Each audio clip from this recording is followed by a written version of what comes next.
Facer a compra ou ir á farmacia por medicamentos son algunhas das tarefas que os efectivos de Protección Civil de Cambados poden facer por vostedes se forma parte da poboación con máis risco fronte ao coronavirus. Vamos a ver, hay dos números de teléfono, tanto el fijo como el móvil de la base de Protección Civil. Entonces nada, nos llaman, tienen que ser personas de mayores de 65 años o con alguna discapacidad. Entonces nosotros, una vez que recibimos la llamada, pues le preguntamos qué necesitan y que tienen que ser alimentos de primera necesidad o medicamentos. Entonces lo apuntamos, pasamos por su casa, recogemos el dinero, en la lista de la compra, compramos y se lo volvemos a devolver.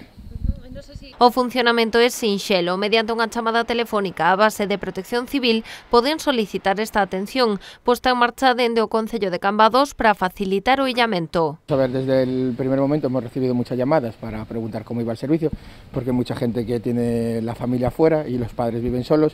Entonces le hicieron acopio de mercancía, pero todo lo que son frutas y pescado y carne fresca, pues se le está terminando, aparte de lo congelado que tiene. Entonces lo que nos están llamando es si se puede ir a hacer o cómo se tiene que hacer y la gestión de cómo poder realizarlo. Polo de momento, tras as primeiras compras, a veciñanza ten reservas de alimentos nas súas despensas. Por iso, máis solicitado é a recollida de mediciñas nas farmacias. Vamos a ver, ahora mismo tenemos 10 personas pendientes de ir a hacer la compra. La mayoría son personas mayores que son medicamentos.